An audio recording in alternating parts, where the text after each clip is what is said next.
ออโต้ขี้ไฮออโต้ขี้ไฮขี้ไฮเทว่าขี้ไฮเทว่าตื่นนอนมาแล้วก็มีแต่ไฮตื่นนอนมาแล้วก็มีแต่ไฮออโต้เปลี่ยนไปออโต้เปลี่ยนไปออโต้ขี้ให้ขี้ให้อีแม่บ่ได้เฮ็ดอันเดออีแม่บ่ได้เฮ็ดเวียกอันเดอย้อนออโต้ขี้ให้ออโต้ขี้ให้หลายเด้อออโต้บ่ให้อีแม่เฮ็ดเวียกอย่างเลยออโต้ให้อีแม่เจออโต้ไปล้อลินแต่งกินอีแม่ก็แต่งบ่แล้วออโต้ให้อีแม่เจอยู่เห็นบ่ออโต้ขี้ให้ออโต้ขี้ให้ขี้ให้แท้ตื่นนอนมาแล้วก็ให้ตื่นนอนมาแล้วก็ให้บ่มีเวียกแล้วก็ให้คิดยังบ่ออกก็ให้เฮ็ดเวียกบ่เด้อบ่ได้ก็ให้ลูกเดียวให้ลูกเดียวแม่นบ่ให้ลูกเดียวแม่นบ่ทุกคนเอ้ยออโต้ขี้ให้หลายจนเฮ็ดให้อู้บ่ได้เฮ็ดเวียกเฮ็ดการอันเด้อเลยอยากไปใส่ฝากไว้น้ำไผ่ก็บ่อยู่ขี้ให้ต้องพามาย่างเลาะแนวนี้ตื่นนอนมาบ่เห็นหน้าไผ่บ่คือตะกี้ได้ตะกี้ตื่นนอนมาบ่เห็นหน้าไผ่แล้วก็อยู่ผู้เดียวเดี๋ยวนี้ฮั่นตื่นนอนมาบ่เห็นหน้าไผ่แล้วก็ให้แม่นบ่อืมให้เฮ็ดหยังให้ยนตาโปเมื่อคืนนี่ก็ให้แม่นบ่ลูกให้เฮ็ดหยังให้เฮ็ดเด้อผมยาวแล้วที่ไปตัดผมเมื่อวานก็บ่ได้ตัดซ้ำฝนตกมาวันนี้จะไปตัดผมมาผมยาวแหงแล้วพูนะผมยาวๆโต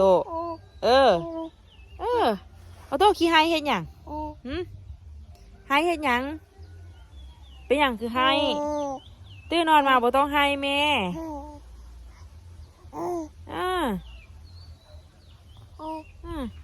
ให้เด้อเกาะให้เด้อให้เฮ็ดหยังทุกคนยินดีต้อนรับทุกคนก็สู่ซอนอูลองซานเด้อน้องอูอยากไปเฮ็ดหยังกับบริเฮ็ดทุกคนเอ้ยขึ้นไปก้อนเฮือนบนเดียวนึงกับบริเอาซ้ำให้วางอยู่รูมิละนี่ลมมันเด้อนี่นะโอ้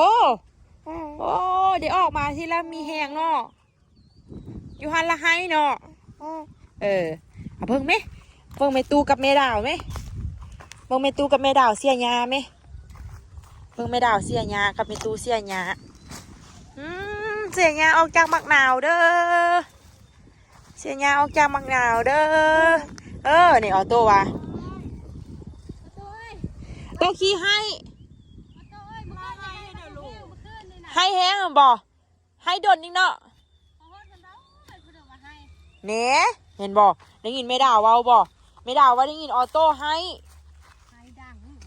ดังอีกออโต้น่ะเพิ่นว่าน่ะ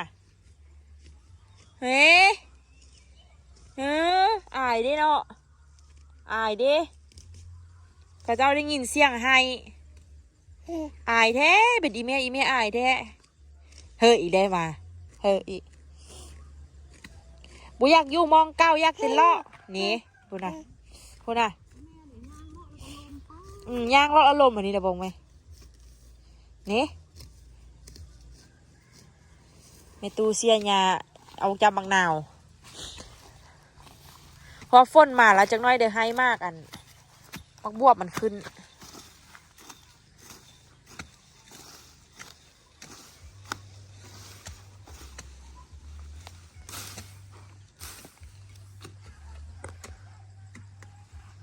เขาเวลากินเบียร์ตู้เสียญา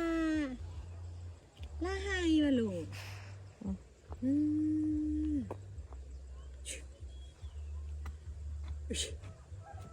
ตอนห่อแล้วพากันอยู่โฮมเลยเสียโฮมมีโฮมให้กับบุ๋มอยู่ขนาดไปเชียร์งานให้ละอากาศสำนีพอดีเนาะดาวเนาะ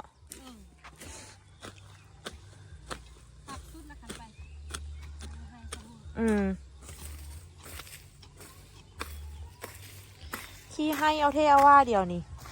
กูเป็นออโต้คนเก้าแล้วมันเริ่มหัวเนาะคือเสี้ยนเป็นทุกคนที่เนาะสันเนาะ แต่ว่าไอ้นี่ให้บุเปลี่ยนซันก่อนเสมอต้นเสมอปลายก่อน ไอ้เกอร์บ่มาเจ๊แล้วว่าเอาตัวเอ้ย ไอ้เกอร์เป็นไข้เป็นเจ๊น้องไล่เป็นไข้ออกมากไข้อีซุกอีไส้นะเต็มตัวเลย ก็เลยเอาเฮ้มันเอาไก่น้องจังน้อยเดินติด ลูกค้าชุดแรกก็เป็น แม่นบอกชุดแล้วไอ้ตั้มกับเป็นยูเวียงน่ะ ชุดแรกไปซักยาฝุ่นเป็นเศร้า ต้มน้ำนะ เบิ้งไอ้ซื้อ ต้มน้ำมันมีโคกอันเดอร์ก่อนพ่อมันจะเอาห้า อ้าวแม่มันบ่มีน้ำเลยวะนี่แม่ต้องได้หลวงอีกนะแม่เนาะต้องได้หลวงอีกมีบุมีกระย่าเยอะน้ำก็พอใส่ละฮอดปีหน้าจังหลวงก็ได้เถอะตัวจะคาเวียบักเกไล่ว้ายฝนตกเลยออโต้ไป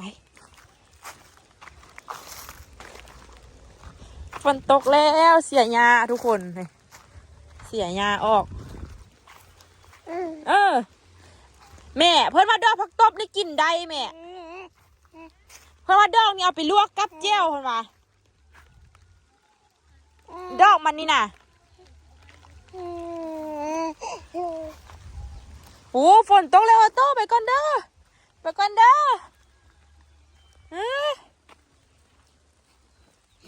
ฝนตกแล้วออโต้เอ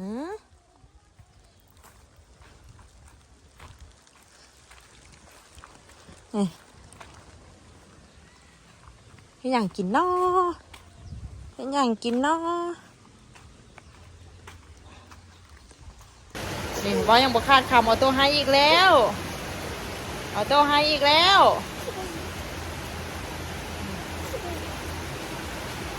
ทุกคนฝนตกแท้ฝนตกว่าบ้างไหมมื่อนี้ตกอีกละเมื่อวานนี่ก็ตกโอ้ฝนตกแล้วออโต้เอ้ยออโต้เห็นฝนตกเพื่อลูกโอ้ฝนตกเย็นเด้ทุกคนบ้างไหมฝนตกล้างรถเลยโอ้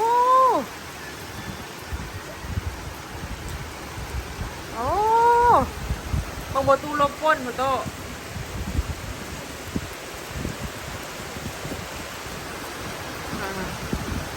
โอ้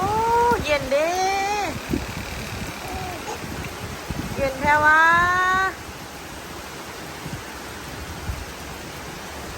ฝนเริ่มมาเหี่ยทุกคน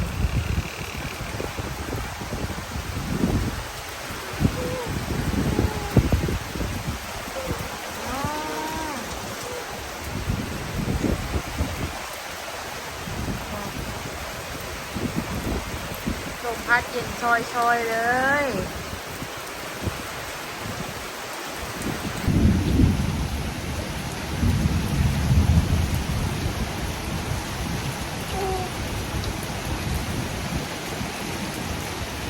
เย็นบ่ลูกเย็นแล้วเนาะฝนตกเนาะโอ้โตนี่เนาะมีหายเบื้องฝนตกเด้อเอ้ยนิสัยออโต้เปลี่ยนไปออโต้เปลี่ยนไปออโต้ขี้ไห้ออโต้ขี้ไห้อุ้ยออโต้เบื้องฝนเด้อโอ้ทุกคนเบื้องไงตกแรงสุดๆเลย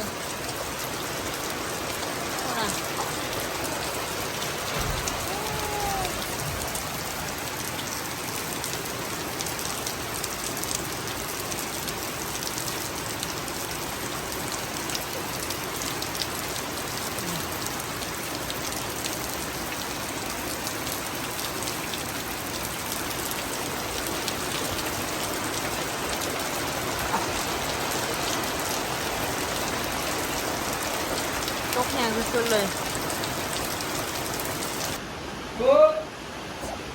เนี่ยฝนตกมีไหนดีวะ โอ้ฝนตกแห้งออโต้